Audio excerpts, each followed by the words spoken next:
Olá, pessoal! Bem-vindos ao Hipótese Narrativa, um podcast para debater ideias e temas socialmente relevantes a partir da literatura, do storytelling e da criação ficcional.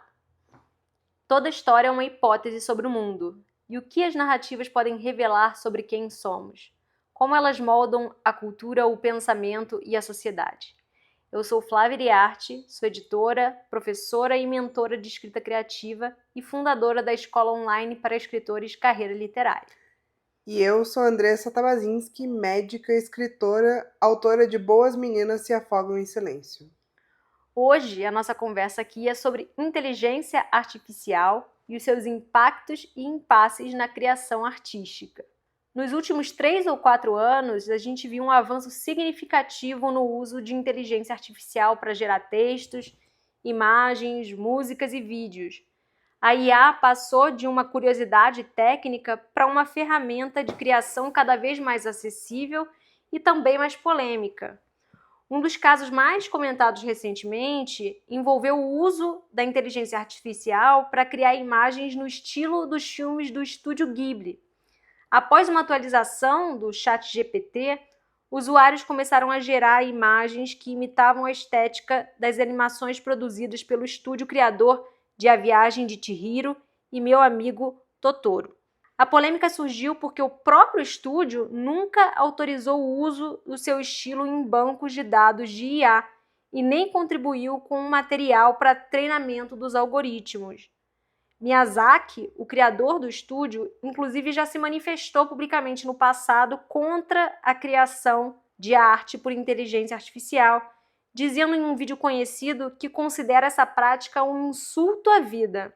Esse episódio levantou discussões importantes sobre ética, autoria, originalidade, consentimento e o limite entre homenagem e cópia. A partir de quando o uso da inteligência artificial passa a ser uma forma de exploração do trabalho alheio? E o que o uso cada vez mais disseminado da IA para criar textos, imagens, músicas, muda na forma como a gente entende as ideias de arte e autoria? Essa, então, é a nossa conversa hoje. E aí, Andy, como que fica a questão ética diante do uso cada vez mais disseminado da inteligência artificial? Você acha que uma IA pode usar textos de autores sem autorização desses autores e pode usar esses textos para treinar os seus robôs? Sim? Não? O que você acha? Já começa assim com a pergunta difícil, né? Porque acho que é aí que é o ponto mais espinhoso de todo esse tema, né, da inteligência artificial. Um dos, Com certeza.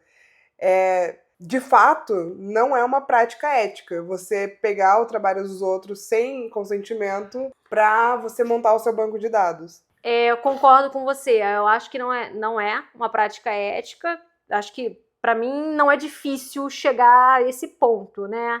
Acho que seria muito difícil alguém defender que é ético usar.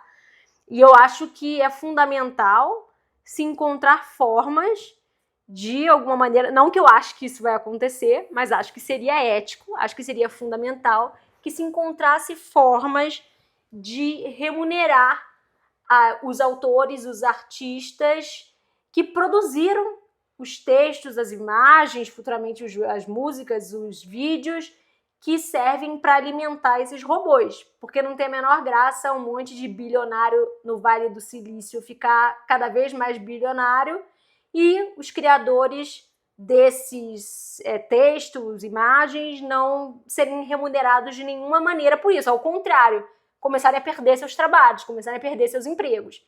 Então, para mim, com relação a isso, assim, é um ponto pacífico. Mas ele não é tão óbvio, né, pra boa parte das pessoas, assim, porque eu entendo que quem não trabalha com arte ou não tem o seu ganha-pão através de direitos autorais, é um universo um pouco distante, assim, e eu acho que essa tecnologia, ela veio com tanta força e ela não dá pra dizer que ela não é muito legal, né, você colocar lá, escrever um prompt qualquer e você gerar uma infinidade de material, ficar brincando com aquilo, botar uma foto sua e se transformar numa animação. E isso essas viralizações dessas técnicas da IA só ajudam a naturalizar a coisa, né? É como se o estrago já tivesse feito. Por que a gente tá debatendo isso se o estrago já tá feito? Né? Então, acho que é ponto pacífico, não é ético, não foi ético, né? Usar um monte de trabalho de monte de artistas para alimentar o banco de dados, só que o que pode ser feito, né? Essa é uma conversa que, na minha opinião, tinha que estar acontecendo. Exato. Como se pode regulamentar isso de alguma maneira? Acho que em algum momento a gente até pode chamar um convidado, algum especialista em direitos autorais, para poder dar uma opinião sobre isso. Agora tem um ponto interessante aí no que você falou, que é o fato de que é muito divertido, é lúdico. E isso com qualquer tecnologia. Eu acho que é normal a gente demonizar uma determinada tecnologia assim que ela aparece, porque ela nos ameaça. Ela ameaça nossos papéis, os nossos empregos, ideias que a gente tem. Por exemplo, a gente vai discutir um pouco mais à frente, né? A ideia de autoria, a ideia de criação, porque muitas vezes a gente está atrelado a uma ideia romântica de criação, de que aquilo é original do sujeito que produz, e a gente vai ver que não é bem assim. Então, quando surge uma nova tecnologia, ela coloca todas essas questões em xeque e nos assusta. Mas não dá para negar que é lúdico, que é divertido, que é o máximo aí, como você falou, pegar um prompt e pegar textos que você conhece e brincar, você trabalhar naquele texto e pedir para o ChatGPT te devolver alguma coisa, ou pedir para ele analisar um texto seu e a partir daí você pode até ser que ele não diga a coisa mais interessante do mundo, mas você pode ter insights a partir da sua bagagem. Então, tanto que viralizou lá as imagens com o filtro lá criado pelo ChatGPT. Nossa, viralizou muito. Refizeram todos os memes da internet a partir desse filtro, né, do Estúdio Ghibli. E não era o único, né? Você podia fazer em qualquer estilo de animação, Pixar, Cartoon, enfim. O Ghibli chamou mais atenção porque era muito fofo, né? Não, e porque tinha essa questão do Miyazaki já ter vindo em um certo momento a público falar que ele condenava o uso da inteligência artificial. Então, essa questão da discussão sobre a ética surgiu, acho que muito a partir daí, e aí a questão não pode avançar muito, né? A gente, mesmo falando, acho que com um especialista em direitos autorais, é uma tecnologia tão nova que acho que a gente não tem leis para isso, pelo menos não no Brasil, né? Porque eles não estão, de fato, plagiando algo, né? Eles estão criando a partir daquele estilo, então não teria nada que o artista pudesse fazer. Vocês estão copiando um desenho. Não, a gente não está copiando, a gente está usando o seu estilo para recriar, não tem um desenho igualzinho o seu, né? Tipo, o mesmo personagem, o mesmo... Então, a princípio, a lei dos direitos autorais aqui no Brasil não protege estilo. Protegeria o filme A Viagem de Chihiro. Você não pode copiar o filme. Mas desenhar igual o filme, você pode, né? Então, não tem algo que protege esses artistas desse tipo de uso, né? Para banco de dados. E isso é uma pontinha do iceberg, né? A gente está falando da inteligência artificial do ponto de vista artístico, do ponto de vista de criação de texto, criação de imagem, criação de música. Só que essas big techs estão usando dados de tudo quanto é lugar, né? Um monte de dados pessoais nossos, que a gente segue diariamente no Instagram, fotos nossas. Tudo isso está alimentando a IA. Será que isso é ético? Então, eu acho que são discussões super válidas, porque não adianta depois a gente chegar lá daqui a alguns anos e a situação está muito caótica, né? Vários estragos a partir do uso indevido dessa tecnologia, e a gente só deixou correr solto. Justamente, acho que é fundamental, né, que a gente, nós enquanto civis, pressionemos, né, o Estado, as instituições, para que coloquem limites nessas... É fato que precisa ter lei, né? Precisa ter regulamentação. Qualquer coisa nova, ainda mais que vem com um potencial tão grande para mudar a sociedade do jeito que pode mudar, com substituição de empregos, mudar as dinâmicas de estudo, mudar as dinâmicas de profissionalização. Então, tem que ter um olhar cuidadoso para isso. Não é um brinquedo não é só lúdico, né? Não. Porque nesse primeiro momento parece que é só E brincadeira. eles sabem disso. Exato. E jogam com isso, né? Não é à toa que depois que se criou essa atualização que permitia, né, criar essas imagens com esse filtro, eles aumentaram exponencialmente o número Acho que de foi assinantes. mais de 1 milhão de assinantes depois que lançaram o filtro. Um curtíssimo período, né? Então, é isso. E eu acho que eu até vi algumas publicações e algumas pessoas na internet, até alguns amigos nossos, né, que defendem que as pessoas não devem usar, e tem todo um discurso moral para dizer que se você está fazendo isso, você está contribuindo com o que as big techs estão fazendo, você está contribuindo para tirar o trabalho dos artistas. E eu não acho que seja muito por aí. Né, você não pode, não tem como controlar, o que eu quero dizer é isso, que não tem como controlar. São empresas poderosíssimas, elas sabem disso, elas sabem o quanto que é lúdico, o quanto que o ser humano é curioso, e isso é bonito também, né, o fato de que a gente quer explorar, de que, né, também quando o cinema surgiu, houve também um movimento reacionário, ou seja, as pessoas ficaram assustadas com o quanto aquilo podia colocar em xeque a produção artística. E agora? O que os pintores vão fazer? Se você tem um equipamento que produz com uma fidelidade muito maior, que reproduz com uma fidelidade muito maior à realidade. O retrato. Com isso surgiu o impressionismo, o expressionismo. Então, acho que também, eu não gosto dessa discussão muito moralizante, de que as pessoas não podem mexer, não podem fazer, sabe? Eu não gosto nem um pouco, assim, e eu faço até um paralelo, não sei se faz tanto sentido pra todo mundo, mas eu nunca vi ninguém demonizando tanto a pirataria. Pirataria é ilegal, é crime, só que é uma coisa ultra naturalizada, né, e a gente até... quando não tem um filme disponível em streaming, ou a gente não tem mais locador agora, você pirateia. Isso também é um crime contra os direitos autorais, contra um artista, contra vários trabalhadores. Só que isso não é visto como um problema moral na internet, por exemplo. Não sei, eu acho que... Não é, definitivamente não é. Na nossa bolha? Não, eu acho que é visto como um problema moral por um determinado grupo e por outro não. Eu acho que tem um discurso, né, que vai defender a pirataria, porque com esse argumento de que a arte precisa circular livremente, você não tem que pagar a ninguém por isso, etc., mas desconsidera justamente a questão dos direitos autorais. Né? Ou seja, as empresas, né, eles acham que estão contra as empresas que exploram esses trabalhos artísticos, mas não veem que isso implica também, né, que afeta o próprio artista. Então, eu não acho que seja, assim, naturalizado de forma geral, não. Eu acho que existem grupos que defendem, outros que não. Eu sempre problematizei muito essa questão da pirataria, embora, de maneira geral, pelo menos que eu vejo, os setores progressistas tendem a defender. E eu sempre relativizei muito. Mas só pra concluir, assim, tipo, eu acho que não é producente você bater tanto no usuário, assim, né? Você falar que não pode, é feio, porque é uma coisa... É tipo tirar doce de criança, tá todo mundo se divertindo com aquilo, é super legal. E você fala, você tá tirando... A pessoa não sente que ela tá tirando o emprego de artista, né? Porque ela não vai não vai contratar um artista pra recriar memes. Ela não consegue... Naquele momento, ninguém vai pensar 2, 3 passos à frente de que essa tecnologia tá sendo treinada pra no futuro, então, tirar trabalho de artistas, né? E eu acho que nunca adianta você individualizar um problema que é coletivo, né? Ou seja, é a mesma coisa que você achar que uma pessoa é pobre porque ela quer, né? Não, calma aí, existe todo um sistema que empurra a pessoa para continuar naquela situação.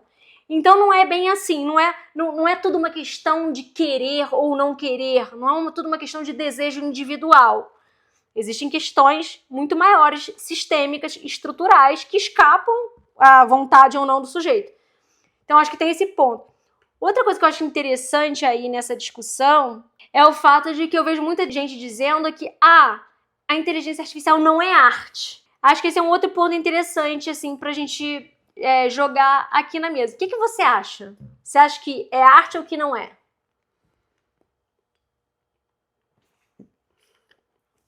De pronto, assim, eu vou dizer que eu não acho que seja. Mas eu entendo argumentos que desconstroem isso, Uhum. né? Eu acredito, assim, que num teste cego, às vezes um objeto criado por um artista e algo criado pela inteligência artificial pode enganar qualquer pessoa, né? E chamar aquilo de arte, porque vai... Eu discordo. Eu acho que pode ser. Na verdade, eu acho que, assim, pra gente responder essa pergunta, né, sobre se a inteligência artificial é arte ou não é arte, a gente precisaria primeiro conceituar o que é arte.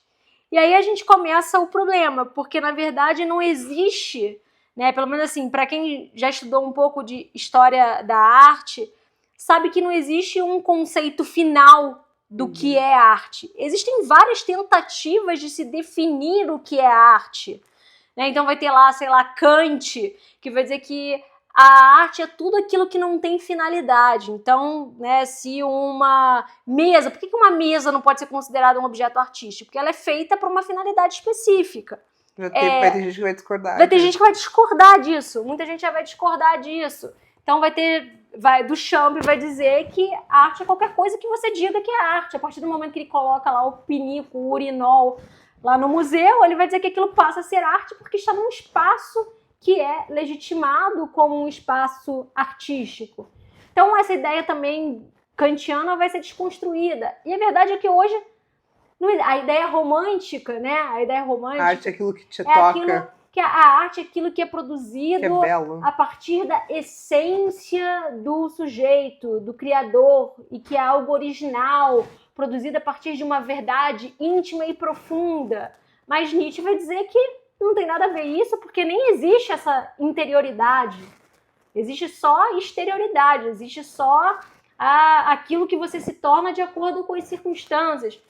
Então, a verdade é que não existe um conceito final do que é arte. E se não existe um conceito final do que é arte, como é que você pode dizer que a inteligência artificial, que o inteligência artificial faz, é ou não é?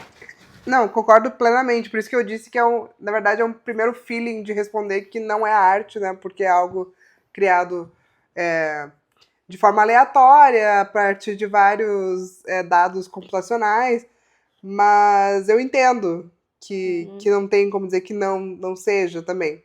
Mas eu acho que a discussão de que se a IA faz arte ou não, pra mim ela é a menor de todas, assim.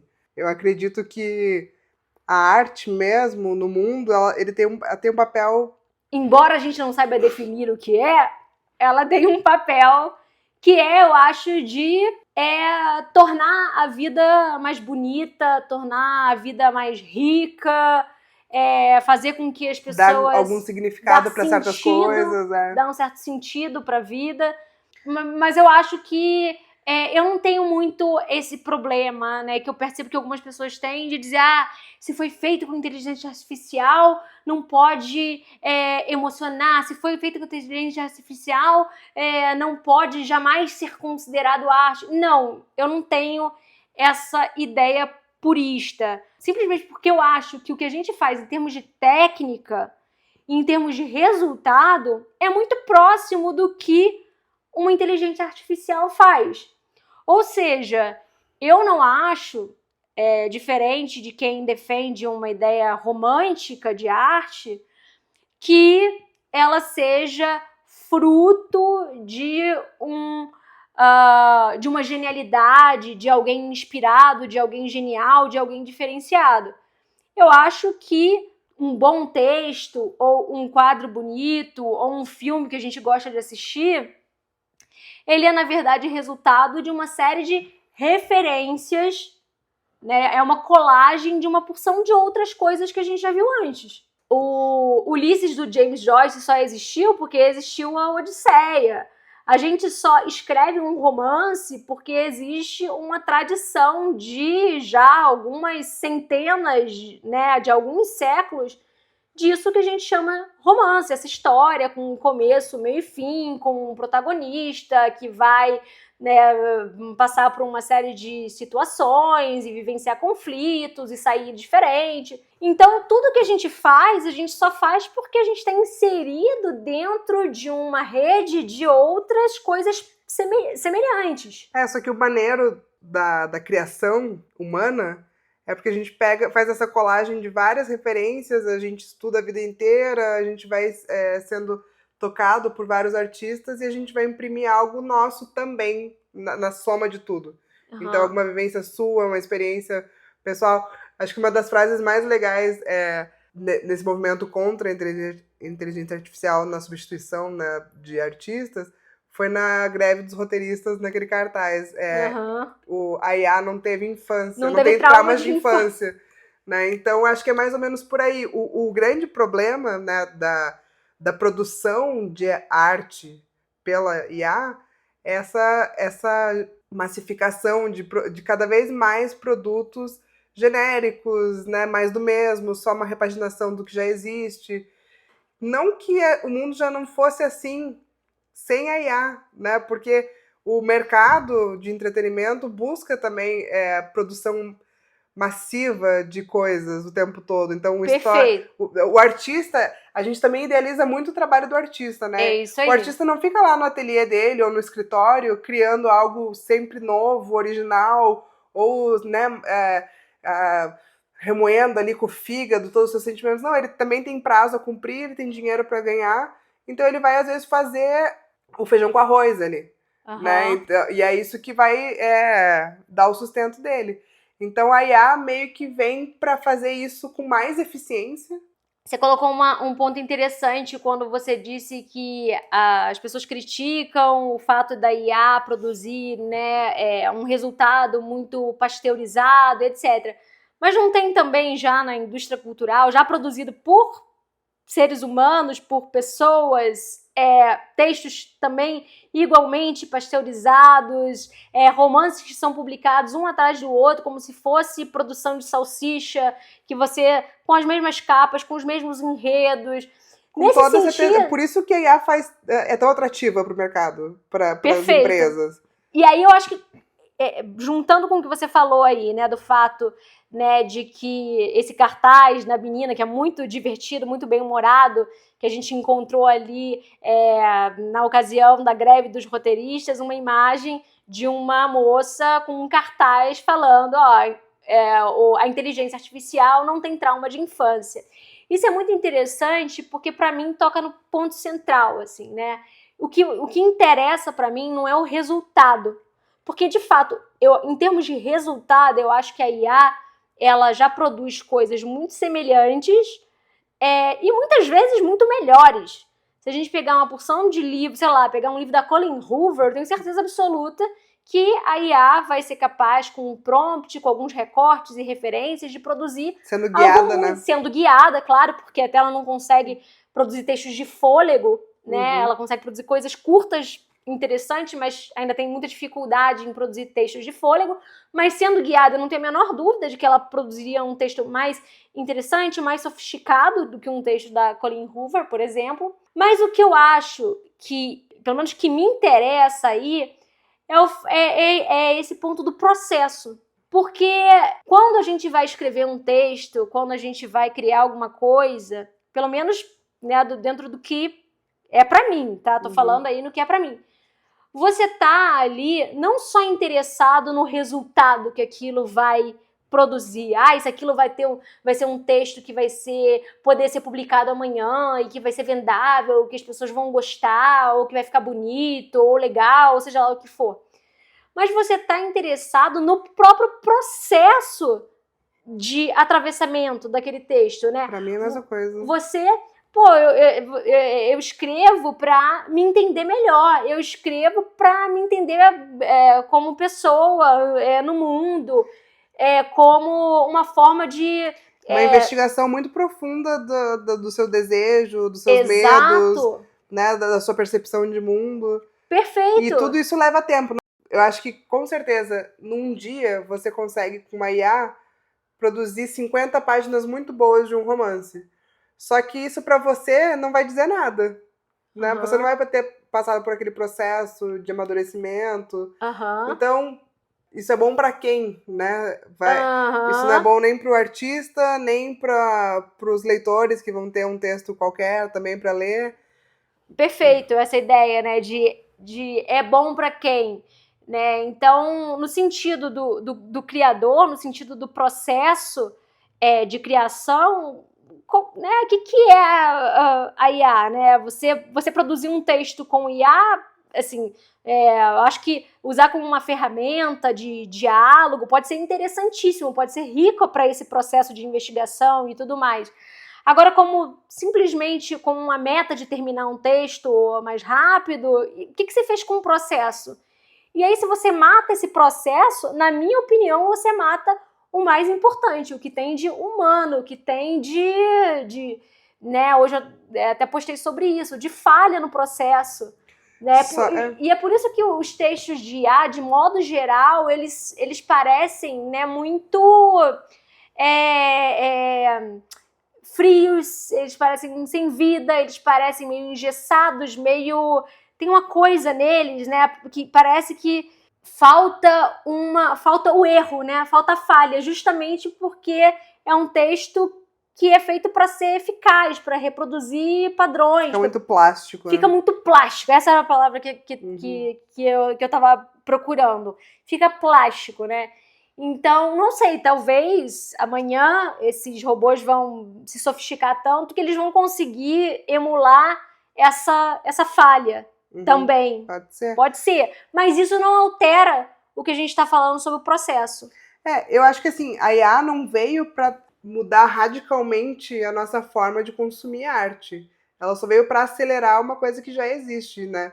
Existe demanda hoje no mercado para cada vez mais livros saírem mais rápido, as pessoas não têm mais paciência para esperar por nada. Perfeito. E aí também elas não se saciam apenas com um dos livros. O autor escreveu um livro, mas tem que ter o spin-off, tem que ter a saga do prequel, tem que ter, sabe?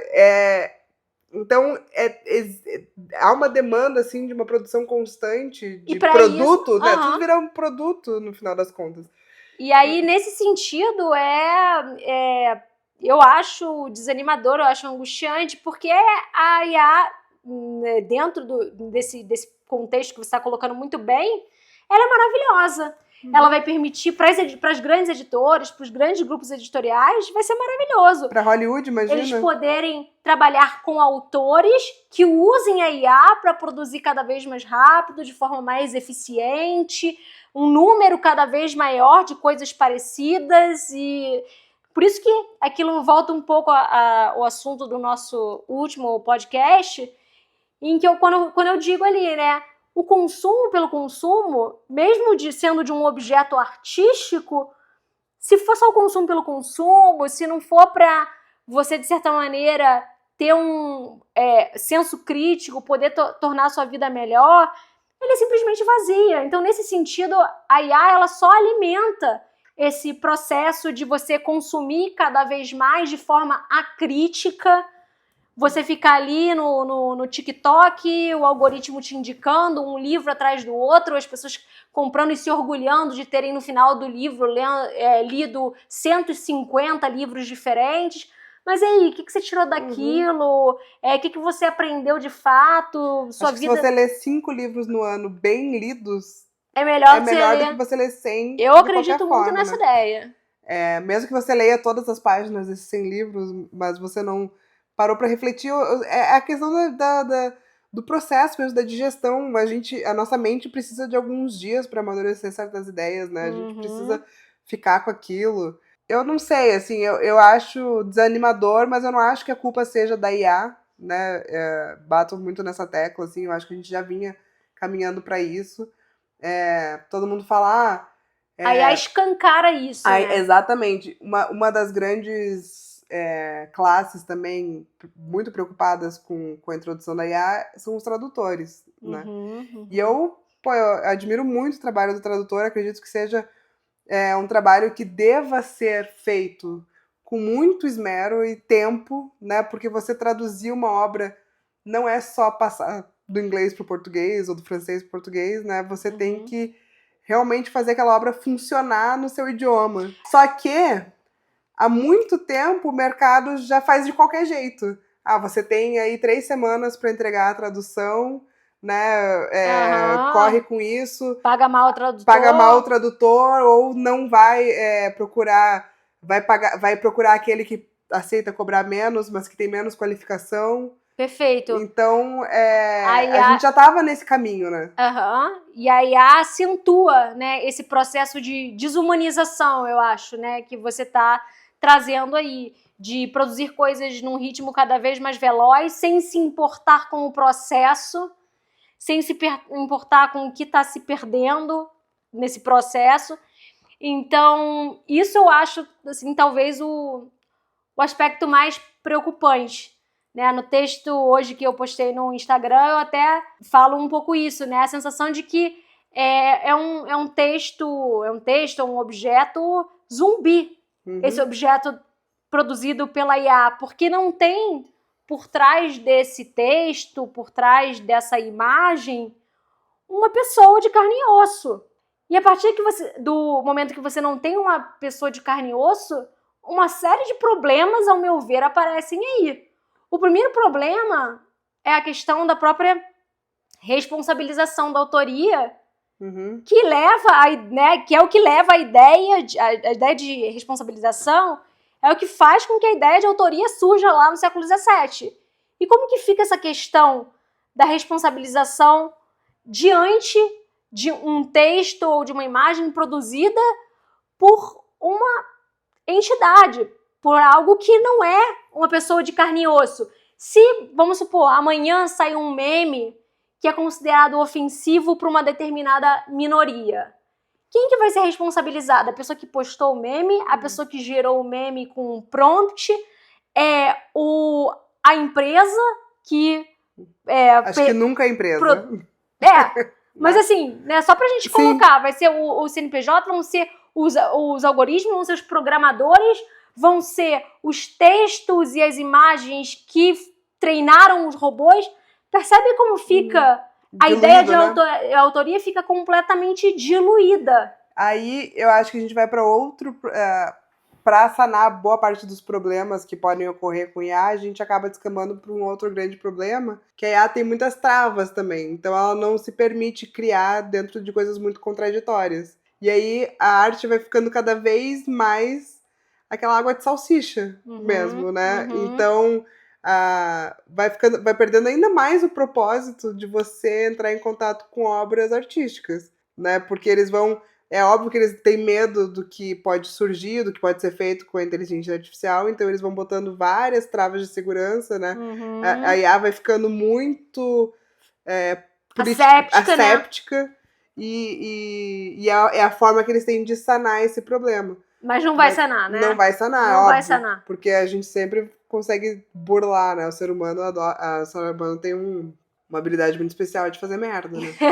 Então, eu acho que a responsabilização vai ser de quem usa a ferramenta.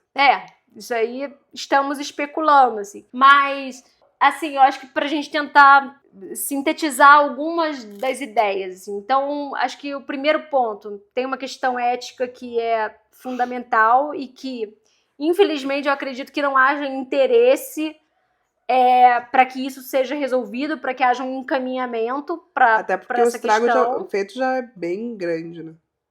Já não tem como voltar atrás. O banco de dados da IA já é a internet toda. Já é a internet toda.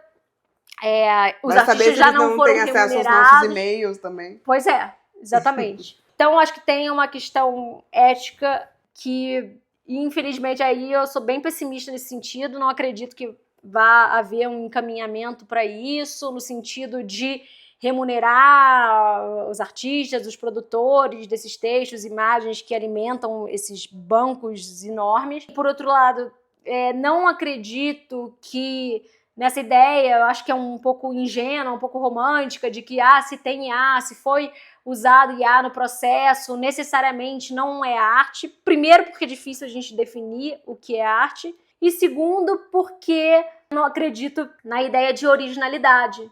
Acho que sim, eu acho que a IA, de certo modo, ela escancara como funciona qualquer processo de criação no seu sentido técnico. Ou seja, o que a gente faz é quando a gente lê um texto, quando a gente escreve, né? Quando a gente você tem fala, o nosso próprio banco de dados, a né? gente tem o nosso próprio banco de dados, perfeito. Então, quando você diz que um artista é influenciado por outro, quando você diz que o artista X é influenciado por James Joyce, quando você diz que o artista X é influenciado por Machado de Assis ou Clarice Lispector, você está dizendo que aquela pessoa, ela leu muito esses autores, ela internalizou essas referências, de certa maneira ela reproduz aquilo, ela repete aquilo, com variações, né? E aí ela encontra o que a gente chama aí, talvez de forma um tanto romântica, de a sua voz. própria voz, né? Encontra a sua própria voz. O que é encontrar a sua própria voz? É você ter esse banco de dados e poder usar isso para falar sobre as suas questões, para poder expor a sua visão de mundo. Então, eu acho que, de certo modo, a IA assusta um pouco porque ela aponta para o fato de que não existe genialidade. Não existe essa ideia do grande espírito criador privilegiado.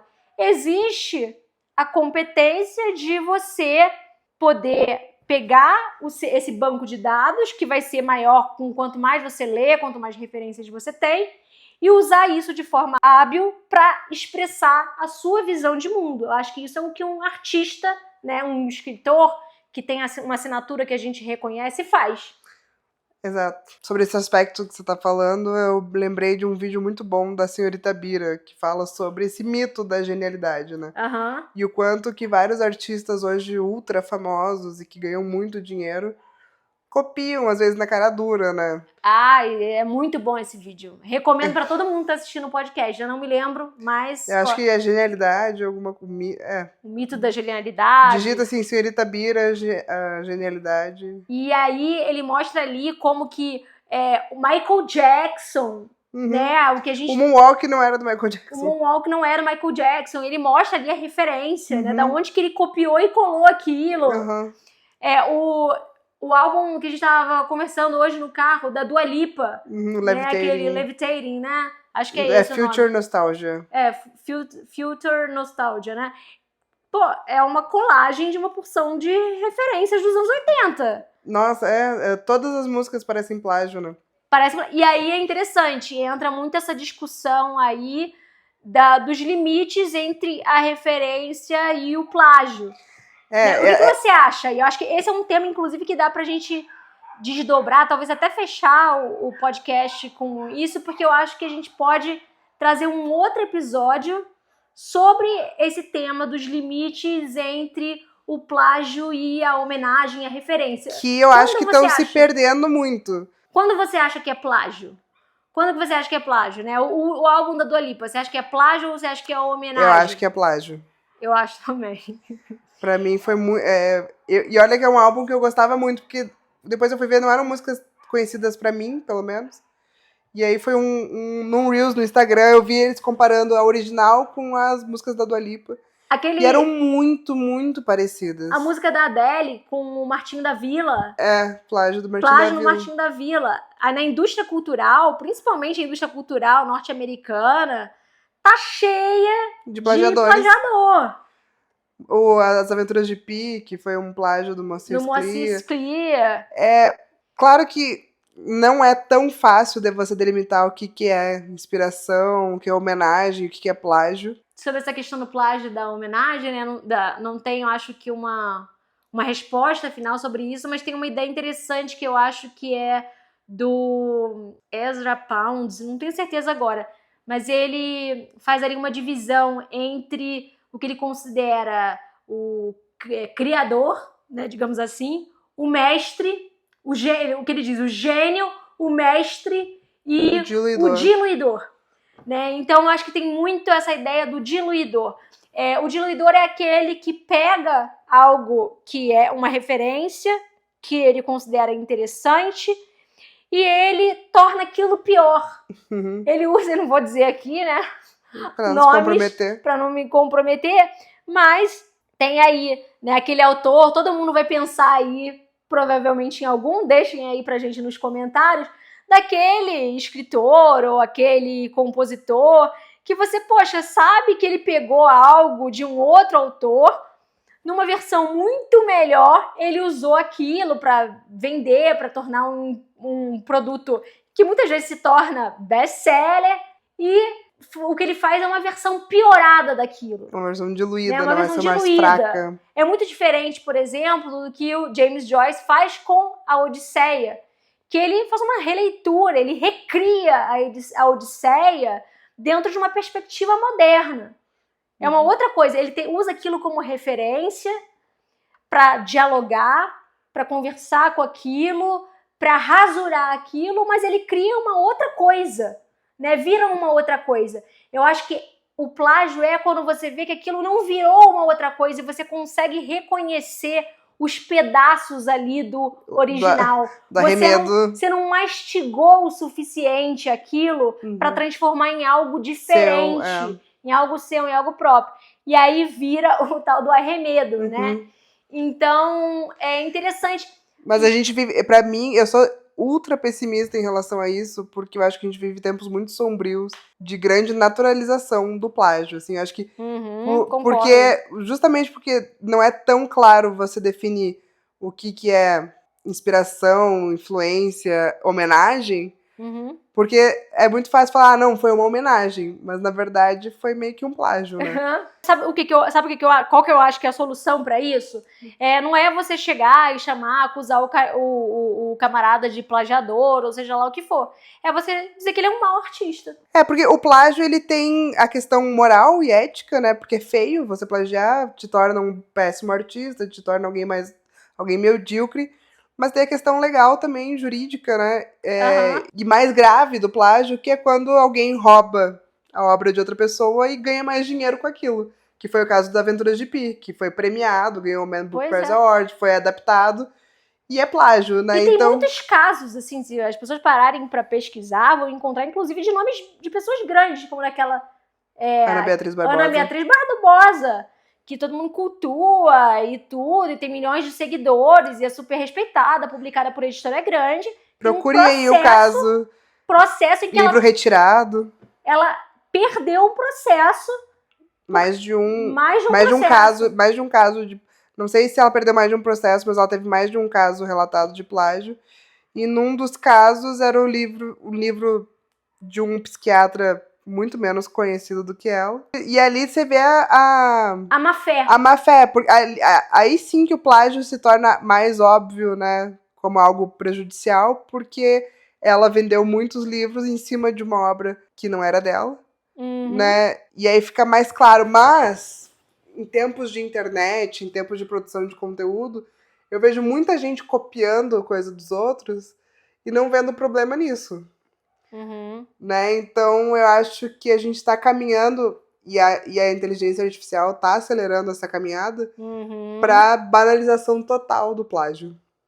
Eu concordo muito com você. Mas eu acho que isso já é material para um próximo episódio, concorda? Concordo. Porque... A gente pode trazer casos, né? Trazer casos e... Que aqui a gente tá meio que falando de orelhada, a gente não pesquisou propriamente para esse episódio nenhum caso de plágio, surgiu agora na conversa. Né? Surgiu na conversa, exatamente.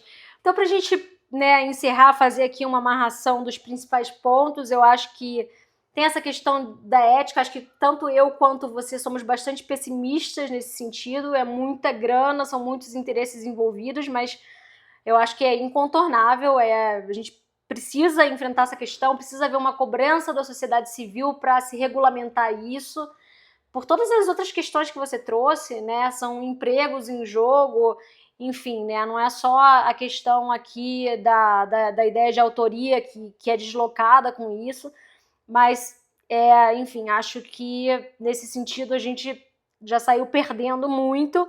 Depois, eu acho que tem a questão, de certo modo, a inteligência artificial, essa discussão, o surgimento e o fato dessa ferramenta estar cada vez mais acessível, escancara um pouco o fato de que a autoria está muito longe do que, de certo modo, o senso comum acha que é na maior parte das vezes, né?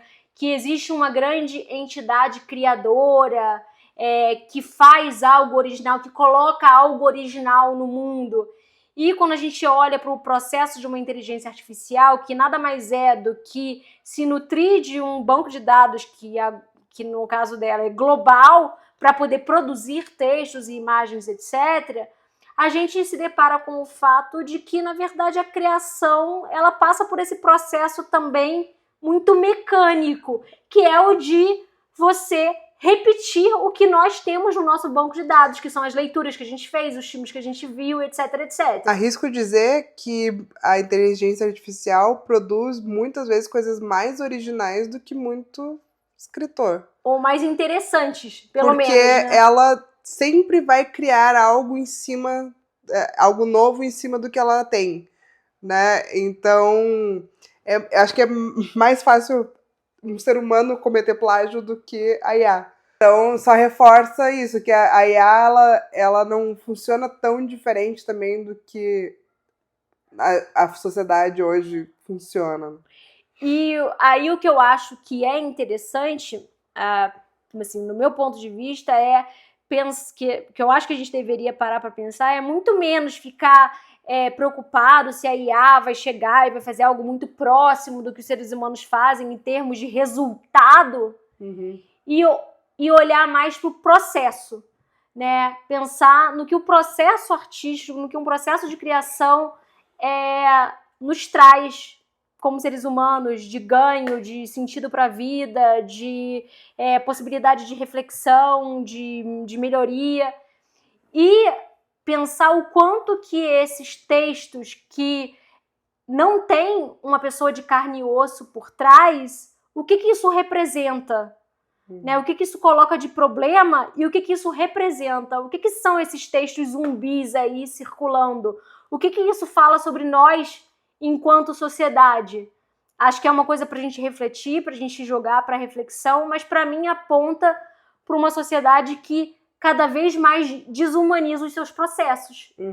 Né? Então, eu acho que esse é o ponto que, para mim, mais me instiga dessa discussão. Bom, acho que essa é uma discussão que vai estar, é um debate que vai estar aí vivo, aceso por muito tempo, porque isso está acontecendo agora e vai só se intensificar mais.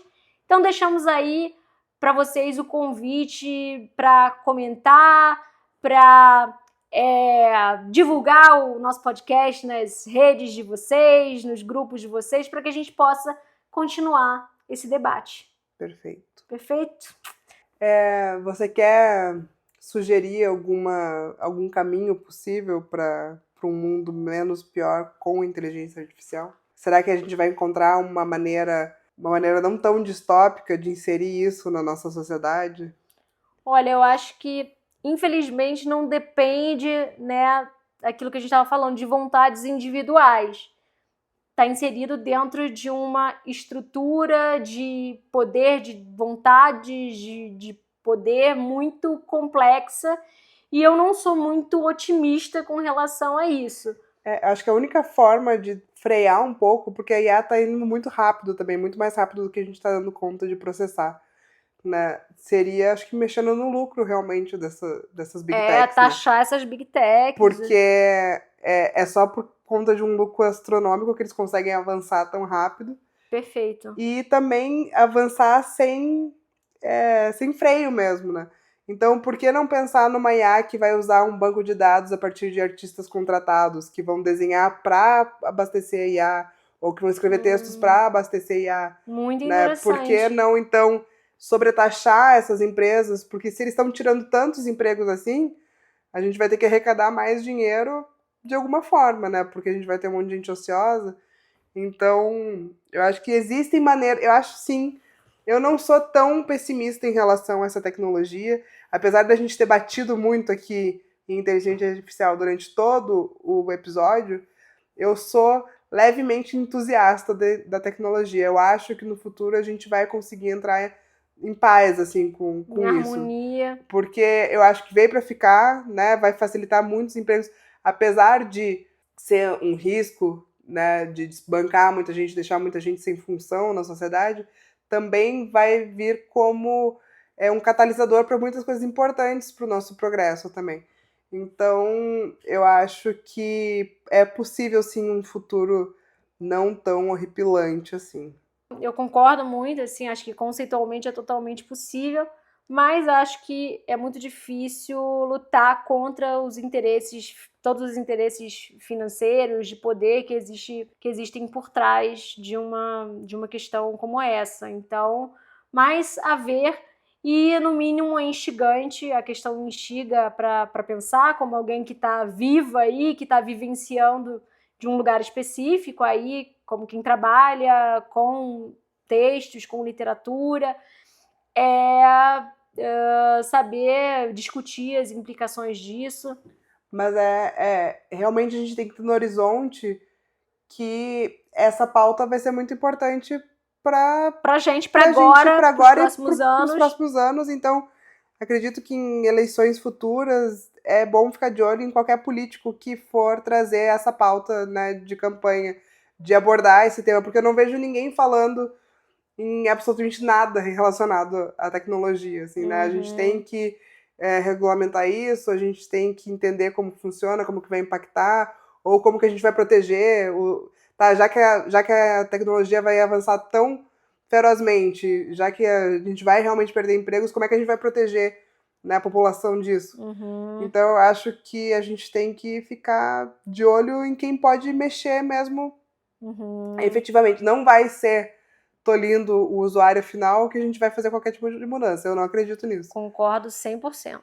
Então é isso, pessoal. Muitas questões aí pra gente continuar em conversas aí pelas redes sociais e nos nossos encontros, lives. Enfim, é isso. Espero que vocês tenham gostado e até o próximo episódio do Hipótese Narrativa. Até a próxima, pessoal. Um beijo. Tchau, tchau.